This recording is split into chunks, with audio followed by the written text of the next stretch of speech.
नमस्कार। हमारी विशेष चर्चा में एक बार फिर आप सभी का स्वागत है। मैं हूं संजय उपाध्याय।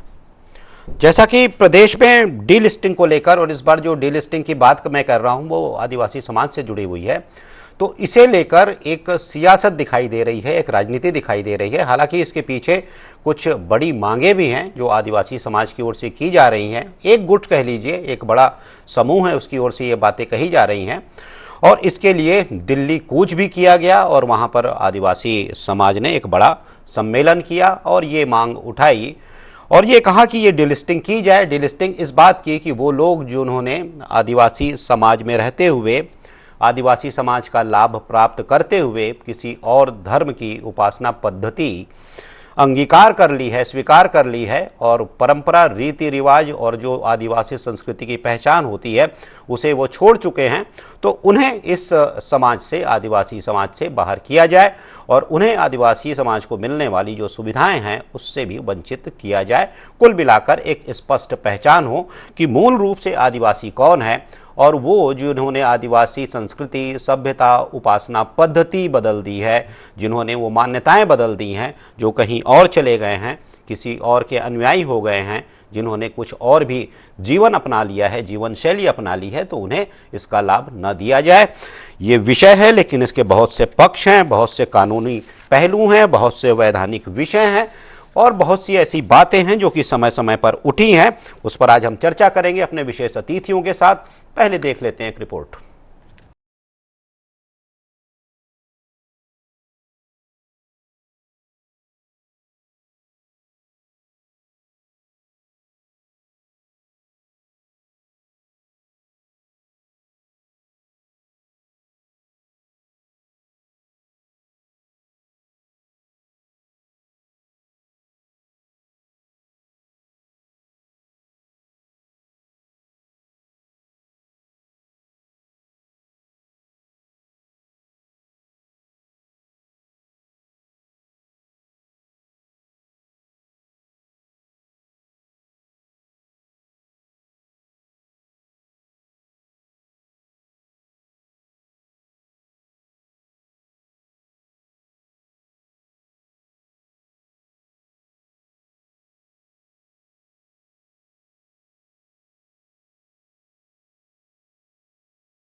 बहुत पहले से मांग करते आ रहा है कि जो अनुसूचित जनजाति के लोग धर्मांतरित हो जाते हैं, अपना रीति रिवाज छोड़कर दूसरे धर्म में चले जाते हैं, तो उनको अनुसूचित जनजाति वर्ग का जो लाभ मिलता है वो नहीं मिलना चाहिए, क्योंकि वो अपने रीति रिवाज परंपरा सब छोड़ जाते हैं और दोहरा लाभ लेते हैं।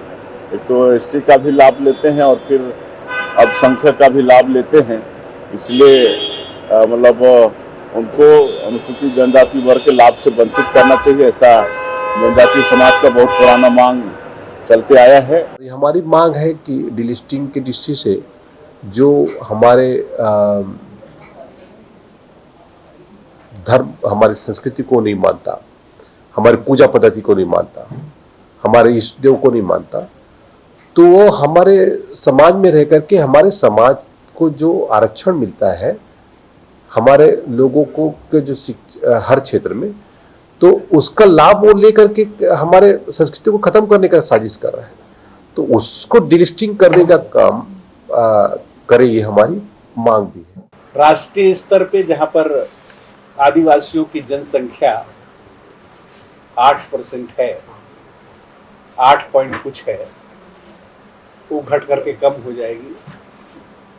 और छत्तीसगढ़ जैसे प्रदेश में जहां पर 32% आदिवासियों की जनसंख्या है, अगर डिलिस्टिंग होगा तो यहाँ भी जनसंख्या की प्रतिशत प्रभावित होगी, यहाँ भी सीटें घटेंगी। डीलिस्टिंग का मुद्दा अनुसूचित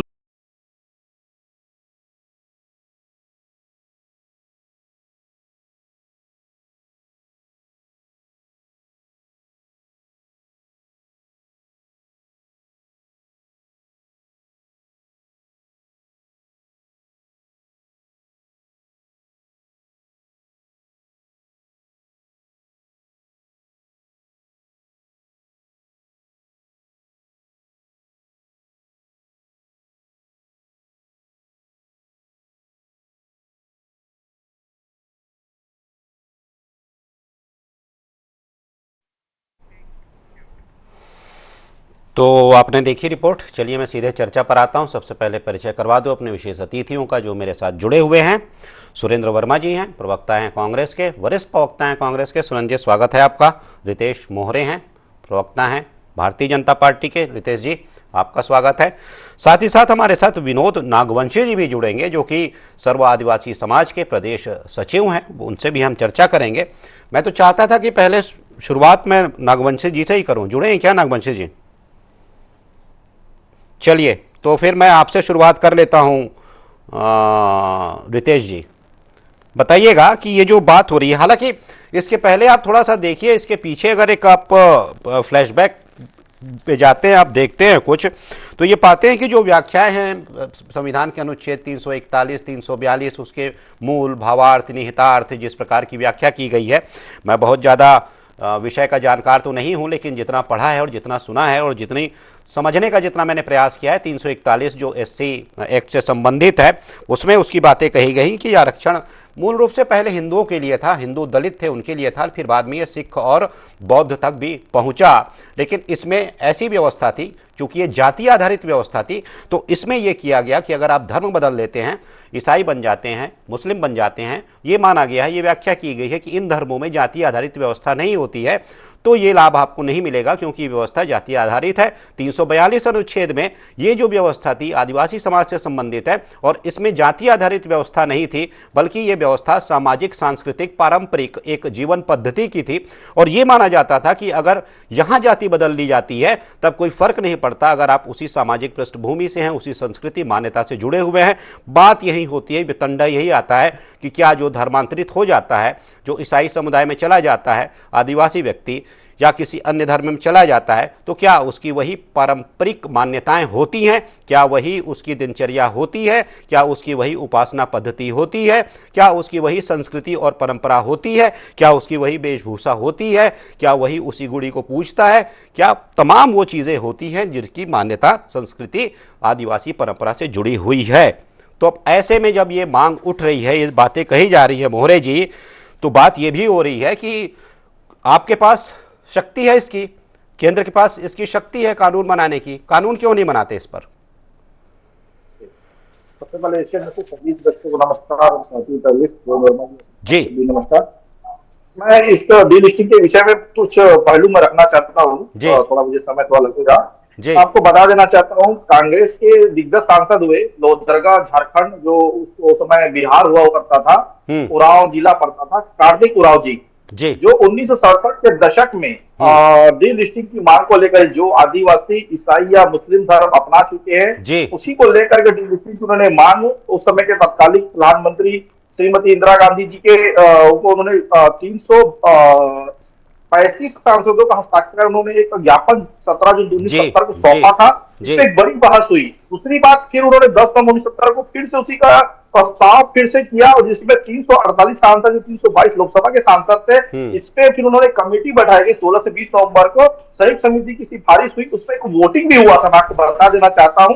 और वोटिंग होने के बाद 1970 दिसंबर में आपको याद होगा लोकसभा भंग हो गई थी और चुनाव का विषय आया और ये लंबा बहस का विषय बना, क्योंकि ये जो विषय है ये भारतीय जनता पार्टी का विषय नहीं, ये एक सांस्कृतिक धरोहर का विषय, जिसको लेकर के कांग्रेस के पूर्व के जो सांसद रहे, कार्तिक उरांव जी होंगे या फिर और भी इनके जो नेता थे, उन्होंने ये बात उठाई और ये आदिवासी समाज स्वयं ये चाहता है, क्योंकि आदिवासी भारत का एक अभी का नहीं, बहुत ही हम प्राचीन हम संस्कृति को देखें जब रामायण काल से लेकर अभी तक, क्योंकि भारत के अंदर केवल आदिवासी और हिंदू समाज था। आदिवासी जो की पूजा पद्धति एक प्रकृति, धरती माता और उनकी प्राचीन परंपरा को लेकर की मान्यता रही हमेशा। हम कहीं जाते हैं तो हम आदिवासी समाज के, जैसे कि नॉर्थ ईस्ट में जाए या फिर छत्तीसगढ़ बस्तर में जाए, तो आप देखेंगे कि प्रकृति की पूजा करते हैं, वो पेड़ों की पूजा करते हैं। तो मुझे लगता है जहां पर जब धर्मांतरित जो आदिवासी समाज होता है, मैंने देखा कि रायपुर के अंदर में जब क्रिश्चियन समाज का कार्यक्रम होता है तो इस चर्च में जाके प्रार्थना करते, पूजा करते, क्योंकि वो मूल परंपरा से हट गए। इसी को लेकर के जो लड़ाई है और डीलिस्टिंग की जो मांग है, मुझे लगता है जायज है। जो आदिवासी समाज जो उधार है, इसको लेकर के भारतीय जनता पार्टी समर्थन कर रही है। मुझे लगता है कांग्रेस को अपने पूर्ववर्ती लोगों से सीख लेनी चाहिए और इससे जो बहस फिर मुझे जो राजनीतिक देने का जो प्लान कर रहे हैं, मुझे लगता है कि केवल सांस्कृतिक धरोहर की रक्षा की लड़ाई है, न कि भारतीय जनता पार्टी का विषय है। ठीक है मोरे जी। लोकसभा के अंदर जो बात और प्रश्न उठ रही है, हम बिल्कुल आश्वस्त है कि इसको लेकर हम कानून लेकर आएंगे कि संविधान में संशोधन पहले भी हुई है, इसी की रक्षा को लेकर के अगर ठीक है रितेश जी, तो हम इसके लिए आपका जवाब मिल गया, आप कानून लेकर आने वाले हैं ये कह रहे हैं आप, ठीक है। सुरेंद्र जी एक बात बताइए कि इसमें समस्या क्या है, क्योंकि मैं भी मैं ये मानता हूं कि आप भी कहेंगे कि समस्या कुछ नहीं है, लेकिन इसमें थोड़ा सा गंभीरता से और संवेदनशीलता से विचार करना चाहिए, क्योंकि आप डेमोग्राफी देखिए बड़ी विचित्र ये सब आंकड़े दिखाई देते हैं। 2011 की हम जनगणना देखें तो यहाँ पर जो ईसाई समुदाय है उसकी जनसंख्या 1.92% है, ये ऑफिशियल है। लेकिन इसका आप थोड़ा सा इसकी विडंबना देखिए कि जशपुर में 35% ईसाई हैं, आदिवासी समाज में जितने लोग हैं उसके 35% ईसाई धर्म अपना चुके हैं। सरगुजा में इसका प्रतिशत 7 है, और मैं कहाँ ये बता रहा हूँ 1.92 पूरे प्रदेश में। पूरे प्रदेश की करीब 90 में से 30 ऐसी सीटें हैं जो कि आदिवासी बाहुल्य क्षेत्र में आती हैं, और वो ईसाई आदिवासी हैं, वो बाहुल्य क्षेत्र है जहाँ पर कि इनका प्रभाव है, जहाँ ये सीटों को प्रभावित करते हैं। तो डेमोग्राफी बिगड़ी हुई है, समझ में नहीं आ रहा है कि आदिवासी कौन ईसाई कौन। और दूसरी बात, ये जो संस्कृति और सामाजिक परंपरा मान्यता जो कि आदिवासी समाज से जुड़ी हुई है, ना कि जाति व्यवस्था से, तो ऐसे में वो परंपरा वो संस्कृति रह कहाँ गई जब वो कुछ और हो गए तब। सुरेंद्र जी। संजय जी, ये भारतीय जनता पार्टी की अवसरवादी राजनीति का प्रमाण है। भारतीय जनता पार्टी तो आदिवासियों को हिंदू ही नहीं मानती। आपको याद होगा अभी जनगणना की प्रक्रिया शुरू हुई, भाजपा के नेता नंद कुमार साय ने स्पष्ट तौर पर कहा, सार्वजनिक मंच से घोषणा की कि जो आदिवासी भाई हैं, जो प्रकृति पूजक हैं, जो पितृ को देवता मानते हैं, वो धर्म के स्थान पर आदिवासी लिखे। और भाजपा के नेता लगातार देखिए, ये इसी तरह से डीलिस्टिंग का मामला संवैधानिक है जी, सदन के भीतर प्रस्ताव लाए, लोकसभा और राज्यसभा में संशोधन के पश्चात ही इसमें जो है स्टैंड क्लियर करना भाजपा की जिम्मेदारी है। भारतीय जनता पार्टी के नेता कानून बनाने के बजाय खुद ही आंदोलन करवा रहे हैं और खुद ही प्रधान, देखिए मुख्यमंत्री जी का बयान आपने अभी सुना, संविधान की शपथ लेकर संविधान में क्या प्रावधान है 341 और 342 में जो आदिवासी समाज को आरक्षण मिलता है उनके प्रथा परंपरा रीति रिवाज के आधार पर मिलता है। जो आपने जो बात कही वो बहुत महत्वपूर्ण है। जो अनुसूचित जाति और ओबीसी का आरक्षण है वो धर्मांतरित लोगों को नहीं मिलना चाहिए। इसी भारतीय जनता पार्टी का जो मॉडल स्टेट है गुजरात में, भारतीय जनता पार्टी की सरकार आने के बाद 70 से ज्यादा मुस्लिम संप्रदाय के लोगों को आरक्षण का लाभ कैबिनेट में पास करके विधानसभा में पारित करके ये दिया। तो ये भारतीय जनता पार्टी का राजनीतिक पाखंड है। नॉर्थ ईस्ट में देखिए 12 साल से ये सरकार में है। अभी भाजपा के प्रवक्ता को मैं सुन रहा था, वो इंदिरा गांधी 1970 तो याद है, पिछले 12 साल से आपकी केंद्र में सरकार है, देश के 22 राज्यों में आपकी सरकार है। नॉर्थ ईस्ट जो पूर्वोत्तर के राज्य हैं, जो 5वीं अनुसूची के क्षेत्र हैं, लगभग पूरा पूर्वोत्तर जो है वो आदिवासी बहुल्य क्षेत्र है, वहां आपकी डबल और ट्रिपल इंजन की सरकार है। वहां आप प्रस्ताव क्यों नहीं ला रहे हैं? पूरे देश के लिए आप विधानसभा और लोकसभा में कानून क्यों नहीं पास करवा रहे हैं? भाजपा के 10 सांसद हैं छत्तीसगढ़ से, लोकसभा में ये नया प्रस्ताव की लिस्टिंग का। जब विधानसभा का चुनाव होने वाला था संजय जी, आपको याद होगा, राज्य की सरकार के खिलाफ सबसे बड़ी डीलिस्टिंग की रैली छत्तीसगढ़ से निकली थी और विधानसभा चुनाव खत्म हो गया, उसके बाद इनके मुंह में दही जम गया।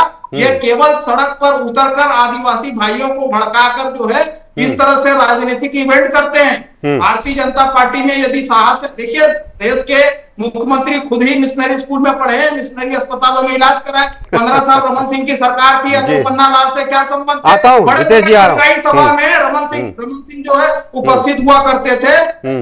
वन अधिकार अधिनियम और पेशा कानून को खत्म करने के लिए यह सरकार षड्यंत्र रच रही है। यह आदिवासियों की संख्या को कम दिखाने के लिए, ताकि संसाधनों की लूट की जा सके, अपने पूंजीपतियों के मुनाफे के लिए जंगल कटाया जा सके, अधिकारियों जो हमारे अधिसूचित क्षेत्र के जो आदिवासी भाई हैं उनको उनके अधिकारों से वंचित किया जा सके। इसलिए इस प्रकार के मैतई और कुकी के बीच में जो नफरत फैलाकर जो मणिपुर चल रहा है वो तो आप देख ही रहे। एनआईए के कोर्ट में कुकी आतंकी संगठन के आतंकवादी ने एफिडेविट दिया कि भारतीय जनता पार्टी के बड़े नेता राम माधव और इनके बड़े बड़े नेता हैं, असम के मुख्यमंत्री हेमंत बिस्वा शर्मा, उनका नाम किया उन्होंने, बकायदा एनआईए कोर्ट में हलफनामा दिया।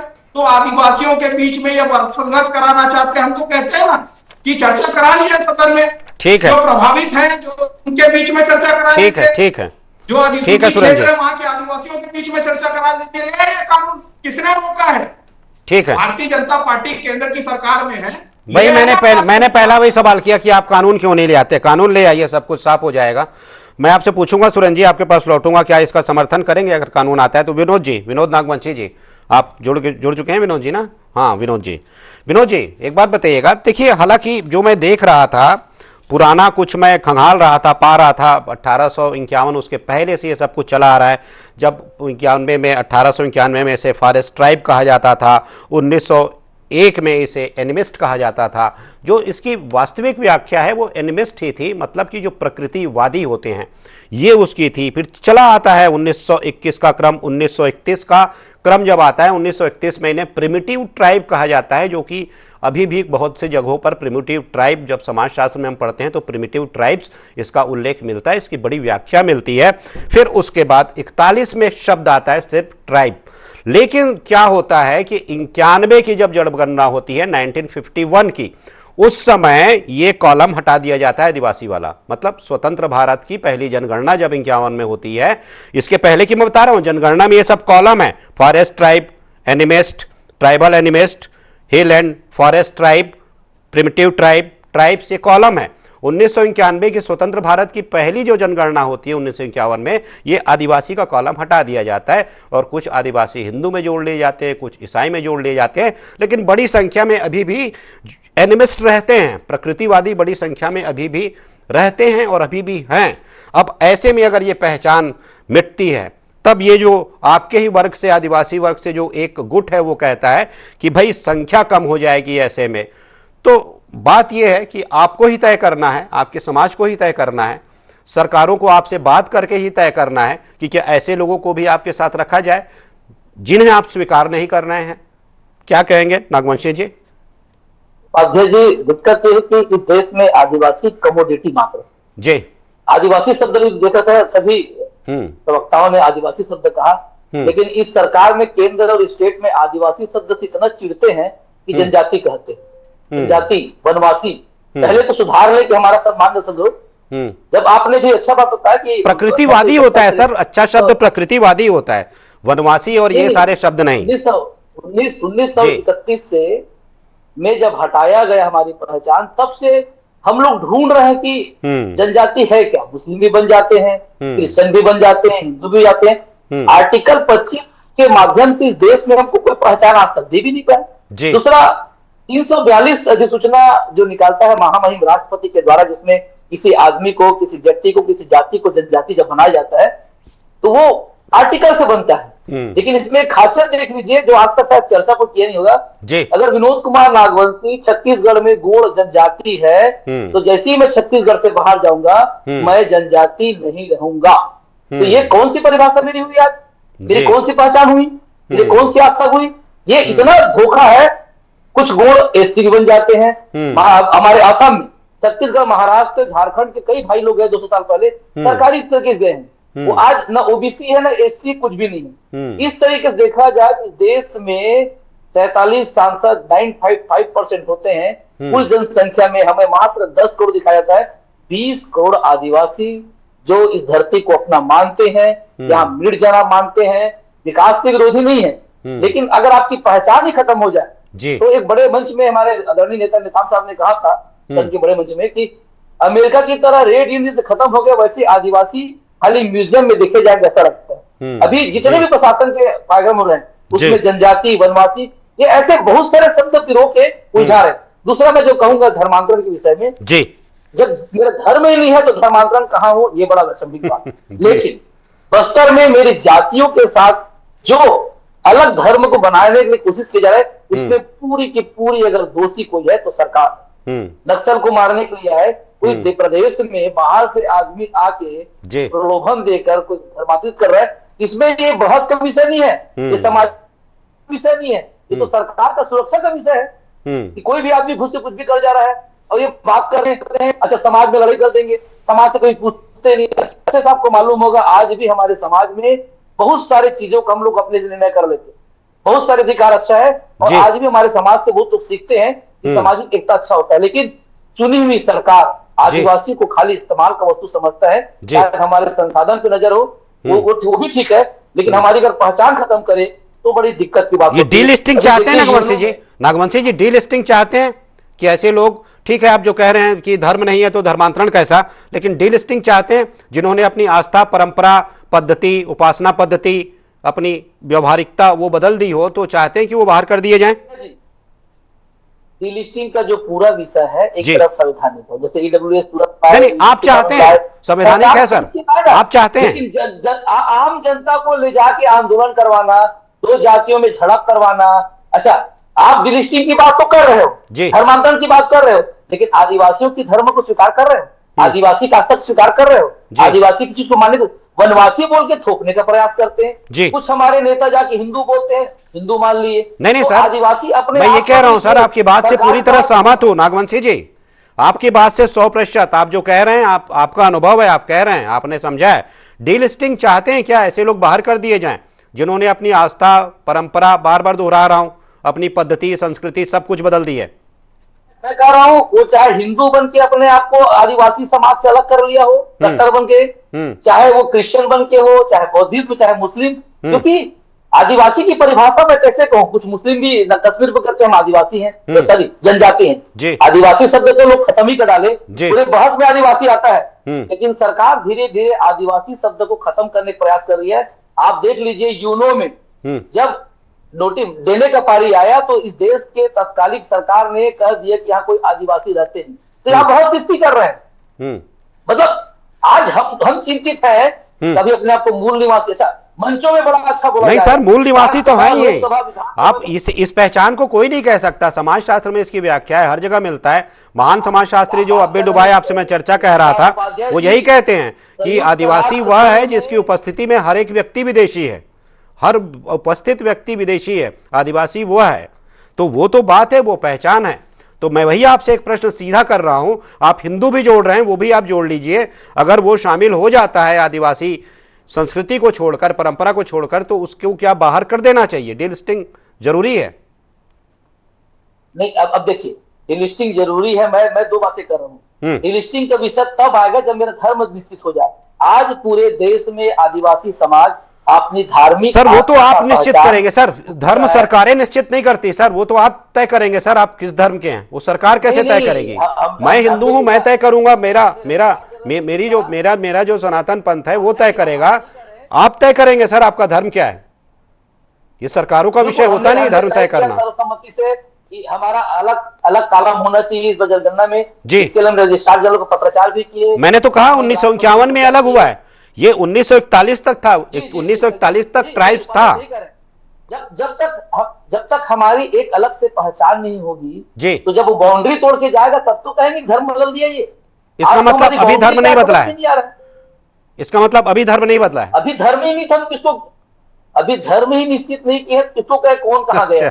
हाँ लेकिन एक बात नहीं कहा जी, अगर जो आर्टिकल 342 में परिभाषा हमको दी जाती है प्रकृति पूजक स्थानीय अलग बोलचाल डिस्टिंक्ट, अगर उससे कोई भी अलग होता है कोई भी अलग होता है तो उसको निश्चित ही आदिवासी के लाभ से वंचित करना चाहिए, क्योंकि इससे आदिवासियों के साथ साथ चीजों में जो हमारी एकता है, आज मणिपुर से लेकर आपका हसदेव से लेकर क्या वेदांतम आदिवासी सब जाते हो तक कुछ नहीं होता क्षेत्र, ठीक है, लेकिन बाकी धर्म होता है जी, होती है। ठीक है मैं आपका आऊंगा नागवंशी जी आऊंगा। सुरेंद्र जी एक बात बताइए कि ये जो बातें हो रही हैं आदिवासी संस्कृति परंपरा जो भी बात कर रहे हैं कह रहे हैं कि वो तो धर्म है ही नहीं, लेकिन आपको क्या लगता है, पार्टी क्या लगता है, ये लगता है ना कि नहीं लगता कि ऐसे लोग जिन्होंने अलग उपासना पद्धति अपना ली है वो संस्कृति के नहीं है हिस्सा, जो कि आदिवासी संस्कृति होती हैं, उनको बाहर किया जाना चाहिए? आप कह रहे हैं कि सरकार तो आपकी है, आप कीजिए, साथ देंगे अगर वो करने जाते हैं तब।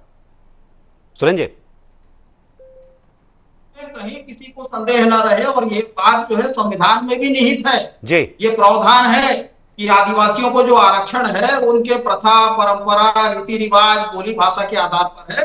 छत्तीसगढ़ में आप देख लीजिए इनके बीच ये वैमनस्य बढ़ा रहे हैं, जो उरांव है जो कोड़ी है, जो जितनी भी बोली भाषा है, उनकी संस्कृति है, वो प्रकृति पूजक है। और सबसे महत्वपूर्ण बात, भारतीय जनता पार्टी तो आदिवासियों को हिंदू मानती ही नहीं। संसद की परिभाषा क्या होती है संजय जी? राष्ट्रपति का नाम पहले आता है, फिर राज्यसभा, फिर लोकसभा। नया संसद भवन जो है उसका उद्घाटन हुआ, द्रौपदी मुर्मू जी इसलिए नहीं बुलाई गई क्योंकि भाजपा उनको आदिवासी मानती नहीं। जो ननिहाल है प्रभु श्री रामचंद्र जी का, वहां के मुख्यमंत्री हमारे विष्णुदेव साय जी राम मंदिर के जो है प्राण प्रतिष्ठा में आमंत्रित नहीं थे क्योंकि भाजपा नहीं मानती उनको हिंदू। और जब देने की बारी आती, मैं तो पूछता हूँ भाजपा के मित्र से, प्रबोध मिंज जो है वो प्रबोध मिंज, राम कुमार टोप्पो, जब आप हिंदू और ईसाई में भेद कर रहे हैं, टिकट देने की बारी आती है तो इन ईसाइयों को आपने क्यों दिया? आप हिंदुओं का अधिकार मानते हैं। तो ये केवल बांटने और काटने की राजनीति है। ये वर्ग संघर्ष कराना चाहते हैं। बस्तर के 4000 से ज्यादा आदिवासी जो संसाधनों की लूट के खिलाफ आवाज उठाए, उनको जेल में बंद कर दिया नक्सलियों का सहयोगी बना के। अब जब नक्सलियों को सरकार गोद में बैठाई है तो उन आदिवासियों को आप क्यों नहीं रिहाई कर रहे हैं? क्यों उनके मामलों को खत्म नहीं कर रहे हैं? तो भारतीय जनता पार्टी इसी तरह से वर्ग संघर्ष कराती है। आदिवासियों का शोषण कराने के लिए भाजपाई कानून बनाने के बजाय डीलिस्टिंग के विषय पर अवसरवादी राजनीति कर रही है। केवल दिखावे के लिए भीड़ बुलाकर, आदिवासी नेताओं को बुलाकर सस्ती लोकप्रियता के लिए भाषणबाजी की जा रही है। मोरे जी, सदन में कानून बनाया ना, देश के गृह मंत्री वहां मौजूद थे, क्यों नहीं लाते कानून? मोरे जी तो ये सीधे जवाब दे लीजिए। मोरे सीधे जवाब दे लीजिए। वर्ग संघर्ष करवा रहे हैं ये कह रहे हैं सुरेंद्र जी। बहुत अच्छा जी सुरेंद्र वर्मा जी बहुत स्क्रिप्टेड, जो भूपेश बघेल जी से प्रेरित है, उन्होंने अच्छा भाषण दिया यहाँ पर। लेकिन ये भाषण का विषय और स्क्रिप्टेड विषय नहीं है। मैंने पहले अपने वक्तव्य में कहा कि भारतीय जनता पार्टी ने मुद्दा नहीं उठाया कि आपको सुरेंद्र जी पूरा सुन लीजिए, सुनने की आदत डालिए। ये मुद्दा अभी का नहीं है, ये भारतीय जनता पार्टी 1980 के पहले नहीं थी। वह सुन लीजिए सुरेंद्र जी उपाध्याय जी, जो सुरेंद्र जी बोल लेने दीजिए।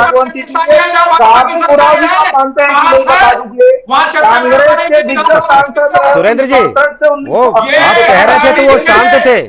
अडानी के गुलामों की सरकार, आप कह रहे थे तो वो शांत थे। सुरेंद्र जी सुन लीजिए, डर है सत्ता से बेदखल हो रहे हैं। मैं बोलूंगा तो बुरा लगेगा।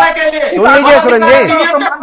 आर्मी नेताओं का सम्मान किया नहीं, आपके जितने भी आदिवासी नेता उनका सम्मान किया नहीं। कावासी लगभग जेल से बाहर आए तो आप गए नहीं। आप मुझे मत बताइए आदिवासी को सम्मान का विषय, सम्मान तो हम नहीं करते हैं ना, मुझे मत बताइए। और जितना आप बात कर रहे हैं मैं बहुत अच्छे से जानता हूँ, बहुत ज्यादा प्रवास करता हूँ। यहाँ उपाध्याय जी जानते हैं, मैं जमीन से उड़ा हुआ नेता हूँ। मैं आदिवासी भाइयों से ज्यादा मेरी दोस्ती है, इसीलिए संस्कृति को जानता हूँ, सारे इतिहास को जानता हूँ। कार्तिक उरांव जी ने पहला मुद्दा उठाया कि नहीं उठाया, ये बता दीजिए। किस पार्टी के नेता थे ये मुझे बता दीजिए। 1980 के पहले तो भारतीय जनता पार्टी थी क्या? दूसरी बात इंदिरा गांधी जी ने क्यों इस विषय को भड़काया, क्यों इस पर कानून पास नहीं किया? इस मुद्दे को लेकर 2004 से लेकर 2010 के बीच फिर से ये मुद्दा आया था। अरविंद नेताजी ने इस मुद्दे को उठाया, क्यों आपने इसको माना नहीं, ये मुझे बता दीजिए। मुझे लगता है कि सारा विषय भटकाना और राजनीति करने का है। बहुत अच्छा एक लेख ने कहा कि कांग्रेस के मुद्दे की बात करके मुद्दा पूरा करने देगी। इसलिए दूसरी बात सुरेंद्र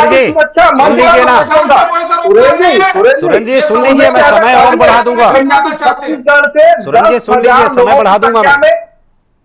सुरेंद्र जी थोड़ा सुन लीजिए, सुनने की आदत डालिए। छत्तीसगढ़ से 10,000 की संख्या में स्वयं की टिकट कटा करके दिल्ली गए थे। पूरे देश भर से 2.5 लाख लोग, और अमित शाह जी वहां को मुख्य अतिथि बुलाया गया था। जनजाति सुरक्षा मंच के बैनर तले कार्तिक उरांव जी का फोटो लगा। सुन लीजिए, अरे सुन लीजिए, सुन तो लो। आप बात कर रहे हैं आदिवासी, आप जो आरोप लगा रहे हैं आदिवासी समाज का ही अपमान है। डीलिस्टिंग मुद्दा कोई हमारा मुद्दा नहीं है, ये आदिवासी नेताओं और आदिवासी समाज का मुद्दा। हम समर्थन करें। कांग्रेस उसमें दर्द क्यों हो रहा है मुझे समझ में आता है। 1967 से लेकर अभी तक अभी मुद्दा अभी फिर उठा है। हम तो समर्थन कर रहे हैं। समर्थन आप करते हैं, समर्थन करना। कांग्रेस आप देश भर में आज हर विषय पे पीटते नजर आ रही है, इसलिए इस विषय पे राजनीति करना चाहते हैं। ये केवल और केवल मुद्दा सांस्कृतिक धरोहर का विषय है। तो मुझे लगता है कांग्रेस को इस मामले में बैकफुट पाना चाहिए। ये अपमान है आदिवासी समाज का। और जो डीलिस्टिंग का मुद्दा है, इनसे जाके पूछिए, जो दर्द जो विनोद नागेश प्रकृति की पूजा सारा इन्होंने अभी पूरा बताया। तो मुझे लगता है प्रेरणा लेनी चाहिए, आपको जाकर के ट्यूशन लेना चाहिए अरविंद नेताम जी से लेकर के और भी जो आदिवासी नेताओं का नाम का जिक्र कर रहे। मुझे लगता है कि सारा जो विषय है राजनीति न होकर ये भावनात्मक विषय है आदिवासी समाज का, और उसका हमको सम्मान करना चाहिए। यहाँ कांग्रेस राजनीति का आरोप लगा करके इस मुद्दे को भटकाने का प्रयास कर रही है। इससे पहले हमने कौन सा मुद्दा उठाया था बता दीजिए। भारतीय जनता पार्टी कौन सा कार्यक्रम हुआ था जो विधानसभा चुनाव के पहले, सुरेंद्र जी बता दीजिए आपको। हम लोग में कौन से मंच के लोग होते, हम समर्थन करते, इसलिए बुलाया जाता है। कार्तिक उरांव जी को तो आपके सांसद थे, हम उनको सम्मान दे, श्रद्धेय कार्तिक उरांव जी कहते, उनका बैनर लगता है, और बिरसा मुंडा जी का हम बैनर लगाते, उनको सम्मान करते। ठीक है, आपने कहाँ किया ये मुझे बता दीजिए। ठीक है, ठीक है, ठीक है, ठीक है, ठीक है, ठीक है, ठीक है। चलिए मैं इस चर्चा को यहाँ विराम देता हूँ क्योंकि समय की बाध्यता है। आप सभी इस चर्चा में जुड़े, बहुत बहुत धन्यवाद सुरेंद्र जी, बहुत बहुत धन्यवाद रितेश मोहरे जी, बहुत बहुत धन्यवाद विनोद नागवंशी जी इस चर्चा में शामिल होने के लिए।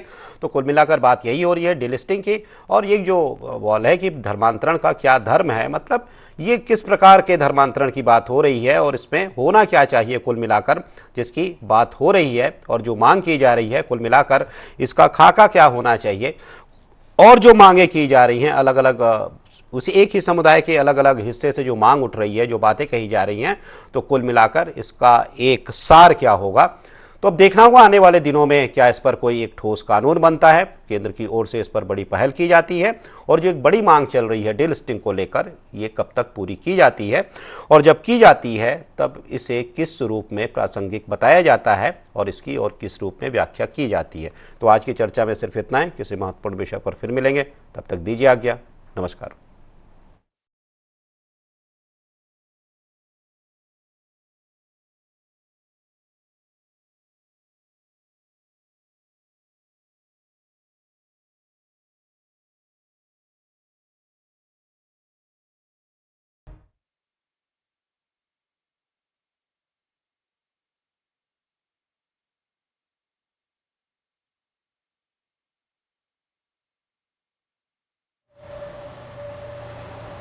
नमस्कार, बहुत स्वागत है आपका न्यूज रूम लाइव में। हेलो, एम्बियंस का आ रहा है क्या? हेलो।